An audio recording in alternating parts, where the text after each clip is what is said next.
إلا الله لا إله إلا الله لله رب العالمين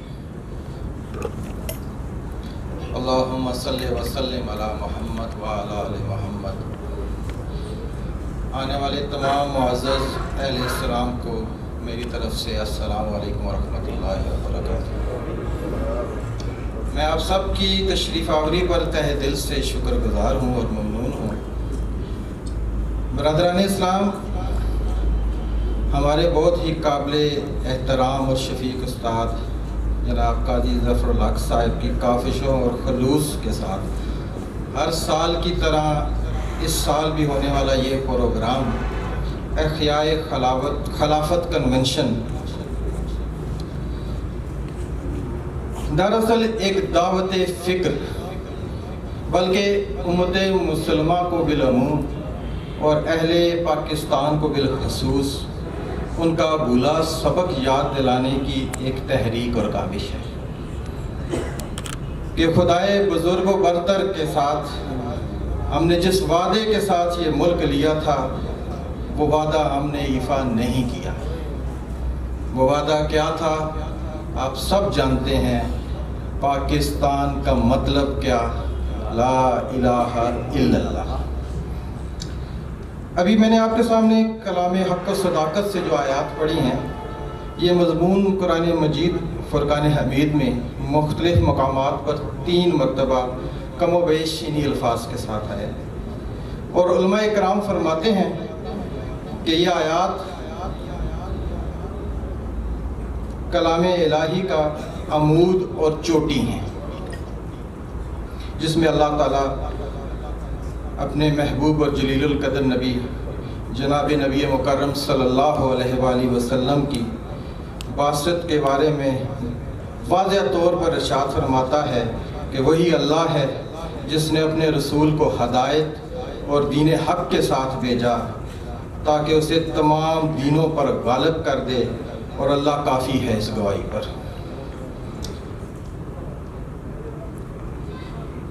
یہ آیات بہت واضح انداز میں محمد رسول اللہ صلی اللہ علیہ وآلہ وسلم کی رسالت کی امتیازی اور تکمیلی شان کا مظہر ہیں اور ختم نبوت کا واضح ثبوت بھی ہیں۔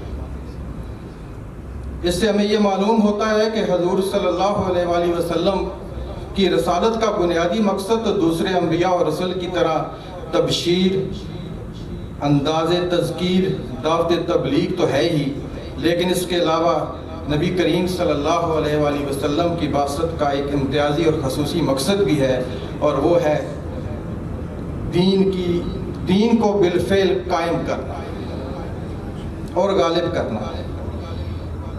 اس عنوان کے تحت ہونے والی اس سالانہ اجلاس کا آغاز اللہ تبارک و تعالیٰ کے مقدس اور باعزت نام سے کرتے ہیں، جس کے لیے میں دعوت تلاوت قرآن مجید دیتا ہوں جناب قاری عبید الرحمن اعظمی صاحب، قاری ٹو پرائم منسٹر پروگرامز، تشریف لائیں۔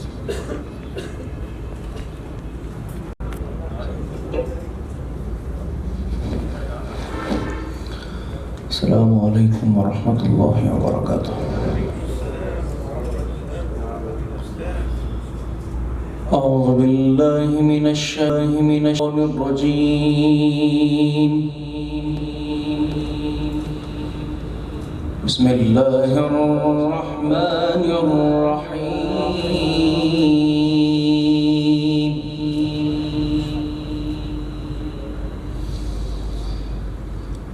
مثل الجنة التي وعد المتقون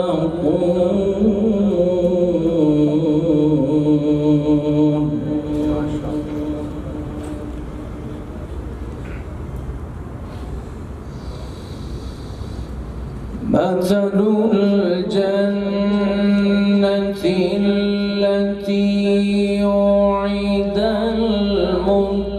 المتقون فيها أنهار من ماء غير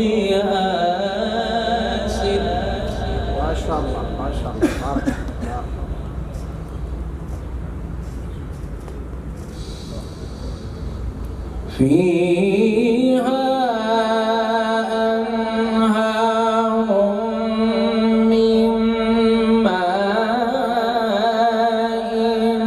غير آسن وأنهار من لبن لم يتغير طعمه. ما شاء الله ما شاء الله بارك الله.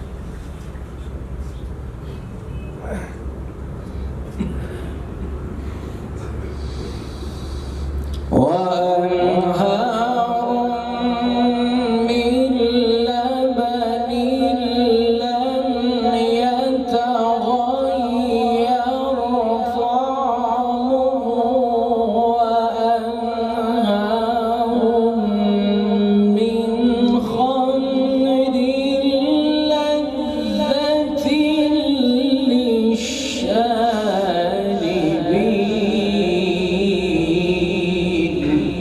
ما شاء الله.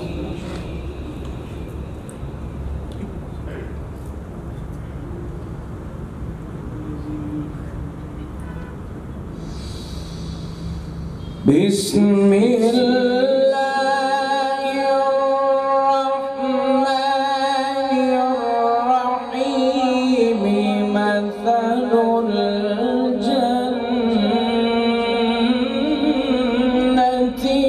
التي وعد المتقون.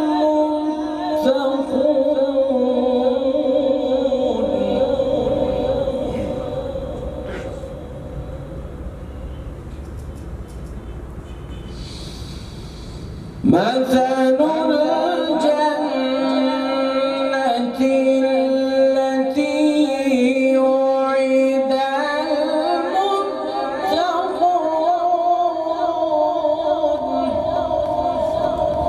ما شاء الله ما شاء الله.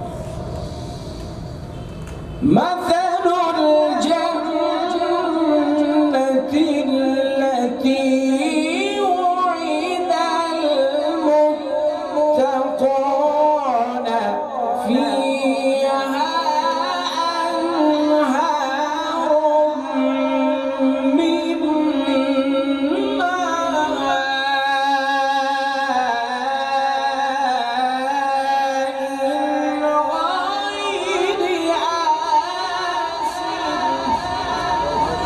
ما شاء الله ما شاء الله.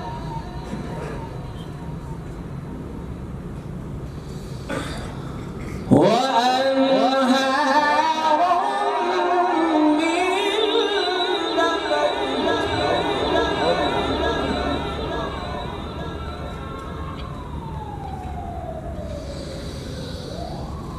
فيها أنهار من ماء غير آسن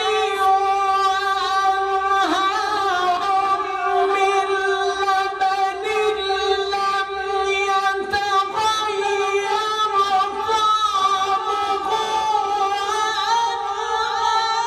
وأنهار من خمر لذة للشاربين.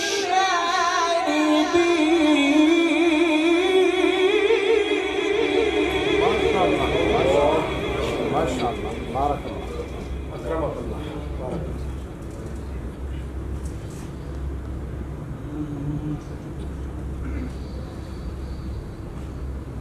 بسم الله الرحمن الرحيم.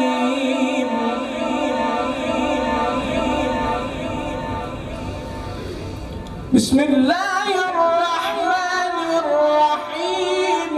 مثل الجنة التي وعد المتقون.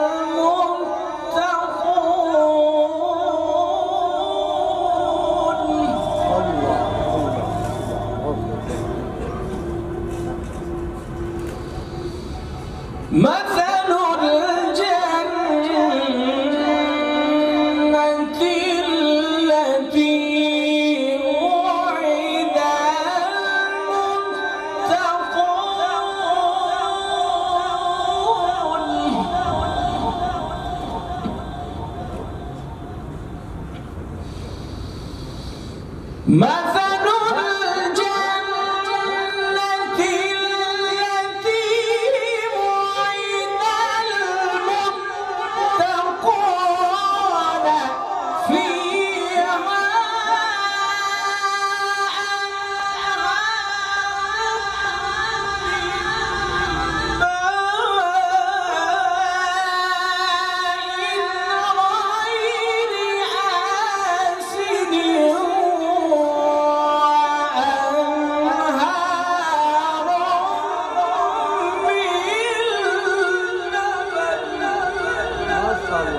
شاء الله. أحسنت، بارك الله.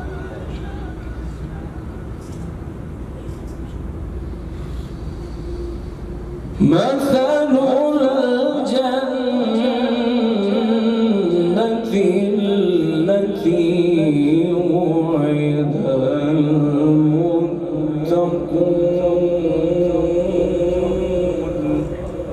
يا الله يا الله.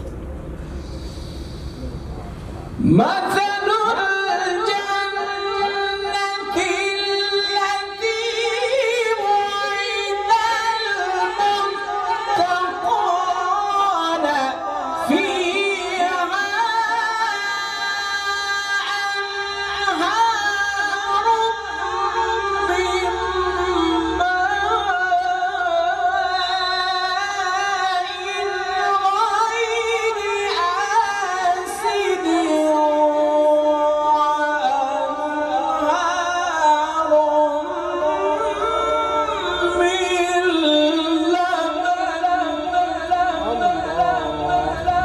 بارك الله، ما شاء الله ما شاء الله.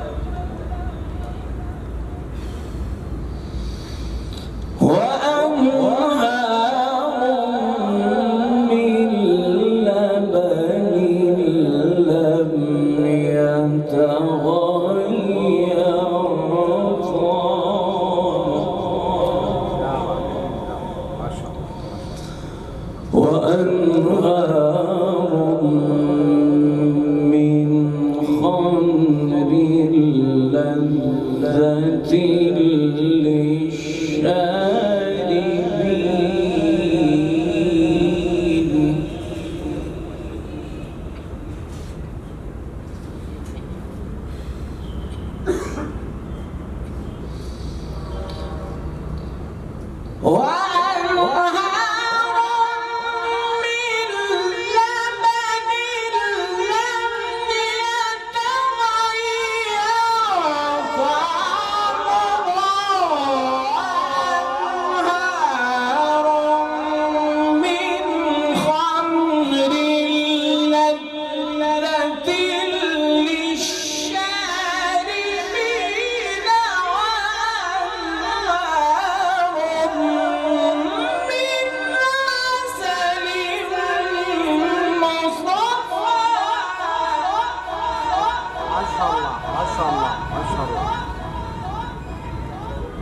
بسم الله الرحمن الرحيم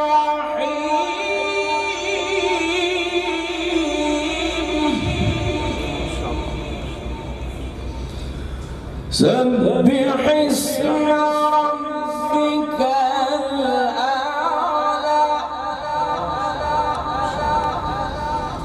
الذي خلق فسوى والذي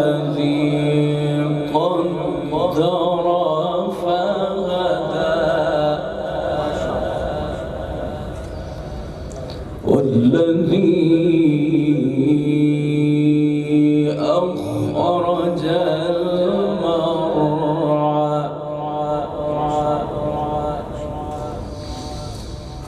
والذي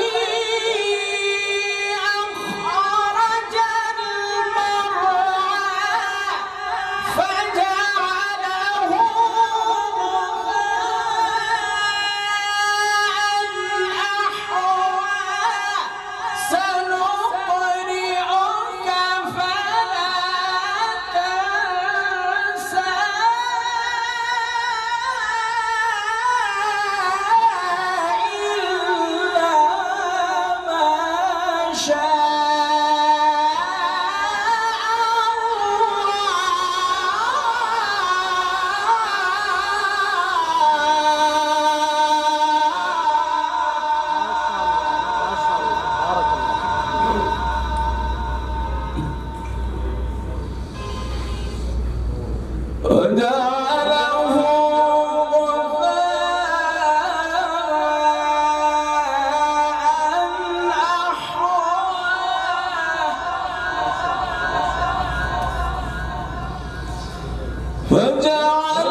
سبحان الله ما شاء الله.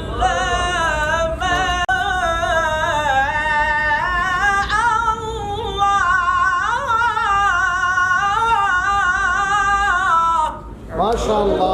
صدق الله العظيم. بارك الله. सब्सक्राइब करें, शेयर करें और बेल आइकन को दबाना ना भूलें।